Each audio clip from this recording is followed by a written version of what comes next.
seorang laki-laki pakai emas dalam sholatnya, apakah sholatnya sah?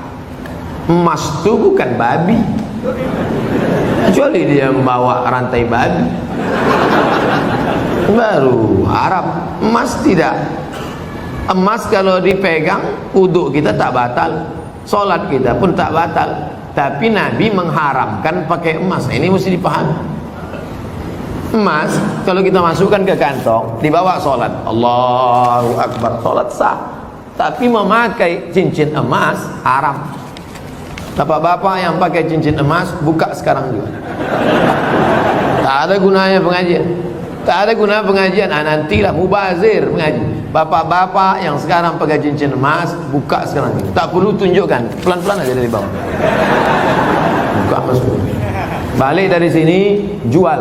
Kalau batunya sayang, simpan. Mana tahu batunya zamrud, kecubung, permata, intan, simpan. Ambil batunya, ikatkan dengan perak. Cincin saya emas putih Pak Ustadz. Emas putih itu emas. Emas putih itu emasnya 80, nikelnya 5. Emas putih itu emasnya 80%, nikelnya 5%, peraknya 18%, peraknya 15%. Maka warnanya putih, tapi dia emas juga. Jadi kalau mau buat cincin, perak saja. Ini cincin perak. Batunya zamrud asli,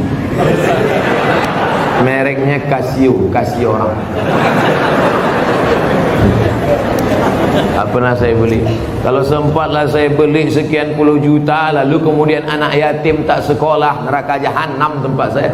Bisa pula anak yatim tak sekolah, cincin kita 30 juta. Pak, minta makan Pak, belum makan pagi, kata anak yatim di lampu merah. Kita mau? Nauzubillah. Oleh sebab itu maka yang punya cincin emas, wahai Imam Syafi'i, kenapa laki-laki Islam tak boleh pakai cincin emas? Apa kata Imam Syafi'i? Robek hati orang miskin menengok cincin emas. Aku makan pun payah, kau sampai hatilah pula pakai cincin emas. Matilah kau cepat, kata dia. Hancur hati dia. Itu alasan ulama dulu. Tapi rupanya sekarang setelah ditemukan emas itu ada molekul-molekul kecil masuk ke dalam pori-pori, masuk ke dalam darah, masuk ke dalam jantung, menyebabkan penyakit Alzheimer, penyakit tua sebelum masanya, penyakit lemah tak bertenaga. Banyak orang barat yang sudah kena, pokoknya emas. Lalu kami yang perempuan Pak Ustaz, yang perempuan dia masuk ke dalam, keluar lagi melalui darah menstruasi haid. Makanya kalau ada bapak yang haid, pakailah.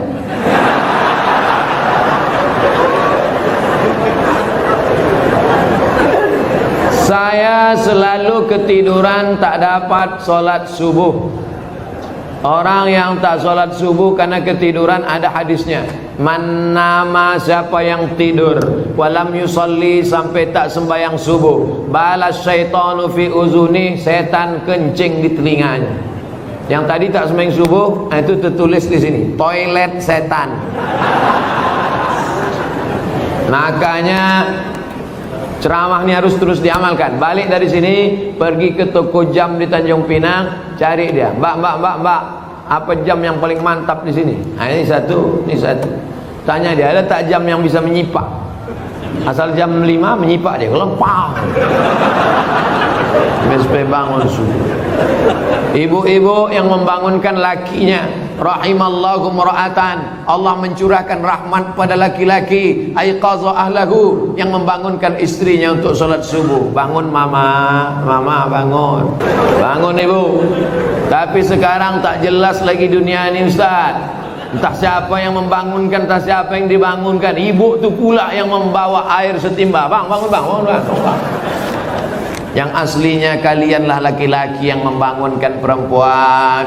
Tak satu dua perempuan mengadu melapor, Ustaz, kusangka dulu kalau nikah sama dia aku bahagia. Dia PNS golongan 4A, gajinya banyak, tunjangannya hebat, rumahnya besar, mobilnya mewah. Ternyata setelah nikah sama dia menderita, Ustaz, macam tidur sama babi hutan. Walaupun hidup 1000 tahun, kalau tak sembayang apa gunanya? Walaupun hidup 1000 tahun, kalau tak sembayang apa gunanya? Besok pagi masak sarapan, ibu nyanyikan lagu itu. Walaupun hidup 1000 tahun, sambil ngacau teh. Walaupun hidup. Kau nyindir aku ya? Aku tak ada nyindir. Aku tak ada nyindir. Ini lagu Ustaz Somad semalam waktu di masjid.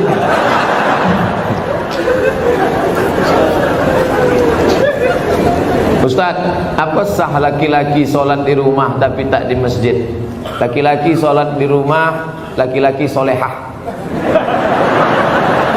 Laki-laki solat di masjid. Ini masjid kota Tanjung Pinang dibangun tapi tidak sesuai lagi dengan kota. Tidak sempat lagi bisa dilebarkan. Parkir sudah sulit, masyarakat sudah tertampung lagi. Makanya mesti dibangun nanti di lokasi yang baru, masjid yang lebih besar lagi. Amin. Yang ini tetap ramai, yang sana tetap ramai. Tengoklah, tak muat lagi orang solat. Orang Tanjung Pinang ini kaya-kaya, tiang masjidnya emas. Ilaha illallah. Luar biasa. Orang susah menjadi emas. Laki-laki di Tanjung Pinang tak ada yang pakai emas, karena mereka mau menunjukkan kayanya bukan dengan cincinnya, tiang masjidnya emas. Hebatnya lagi di Tanjung Pinang, walaupun tiang masjidnya emas, tapi jendelanya tak pakai kosen. Menunjukkan apa? Aman. Tanjung Pinang aman, tak ada pencuri. Kadang-kadang kita masuk ke salah satu masjid, kotak infak dicor. Kotak infak pakai rantai besi, pakai gembok. Di sini aman. Coba tengok masjid, lampunya pula macam lampu Masjid Nabawi. Luar biasa. Entah emas tak kuningan.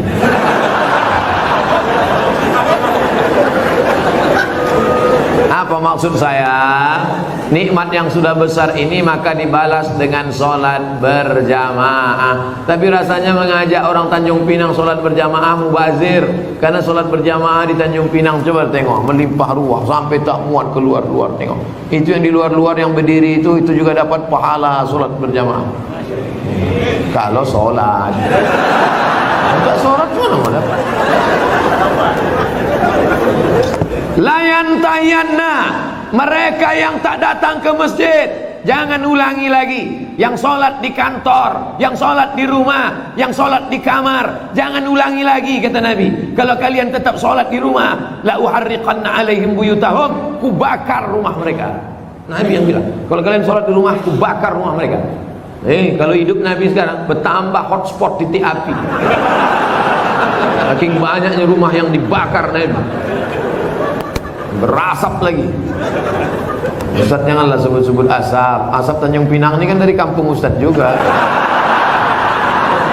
Saya tahu, ku tahu apa yang ada dalam hati. Sebelumnya dari malam saya niat sholat subuh, tapi saya bangunnya jam 6 pagi waktu setempat. Apakah masih boleh sholat? Ini bukan menanya, menawar ya.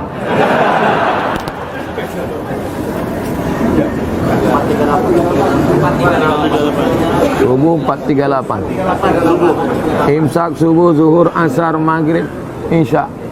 Maghribnya jam, kalau maghribnya jam 6:04, kalau maghribnya jam 6:04 kurangi 15 menit. Begitu cara mengukur isyraq. Boleh sholat sunat isyraq itu 15 menit lewat syuruk. Syuruk matahari terbit.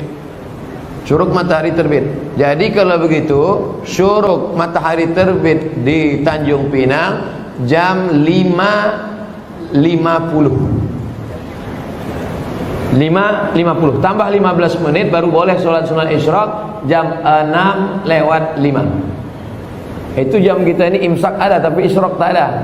Cara mudah untuk isyraq, tengok maghribnya. Jam berapa maghribnya, begitu boleh isyraq. Kalau maghribnya jam 6:04, maka boleh sholat sunat isyraq jam 6 subuh lewat 5. 15 menit sebelum itu subuh sudah habis. Maka di Tanjung Pinang untuk saat ini subuh sudah habis jam 5.50. Kawan nih bangun jam 6. Ini kencing toilet setan juga. Oleh sebab itu jangan sampai tak sholat subuh. Bangun sholat subuh walaupun lambat jam 5.30, ada waktu 20 menit lagi, jangan langsung sholat subuh, tapi qabliyah subuh. Karena qabliyah subuh khairum minad dunya wa ma fiha. Usolli sunnata subhi rak'ataini qabliyatan. Rakaat pertama qul ya ayyuhal kafirun, rakaat kedua qul huwallahu ahad, baru iqamat, baru sholat subuh. Jangan tinggalkan qabliyah subuh, jangan tinggalkan qabliyah subuh walaupun terlambat. Apakah ambil zakat menunggu orang minta zakat atau mencari yang wajib zakat menerima zakat? Khuz, ambil zakat, khuz, ambil. Bukan, ayo orang beriman berzakatlah, yang mau zakat silakan, yang nggak mau nggak apa-apa. Bukan begitu bunyi ayatnya. Khudz, ambil. Makanya yang punya jabatan kekuasaan buatkan perda, peraturan daerah, bayar zakat. PNS, ASN, perusahaan, BUMN bayar zakat. Ke Basnas yang tak mau bayar zakat, tekan materi 6.000, siap dipindahkan ke sejauh mata memandang. Bisa apa tak bisa? Sudah, kata Pak Wajib, sudah diterapkan. Langsung zakat potong atas. Abdul Somad jadi tim sosialisasi zakat provinsi 5 tahun. Bayarlah zakat. Tak takut orang. Tak ada jabatan, tak ada kekuasaan. Tapi begitu bupati tanda tangan perda bayar zakat, langsung 10 miliar. Selama saya ceramah, yang paling besar zakatnya Aceh Barat, Meulabu, 15 miliar kabupaten, 15 M. Pas saya ceramah sana, saya tak tahu, saya pun ceramah di kampung saya di Riau ada kabupaten 10 miliar. Mereka senyum-senyum. Pas makan, berapa tadi Ustaz? 10, saya bilang. Kami 15 katanya. Dalam hati saya, Abdul Somad akan datang kalau mau ceramah, tanya dulu, pastikan kita lebih besar. Maka saya ingat betul itu, mau labuh itu 15 M dulu 4 tahun yang lalu, sekarang lebih besar lagi.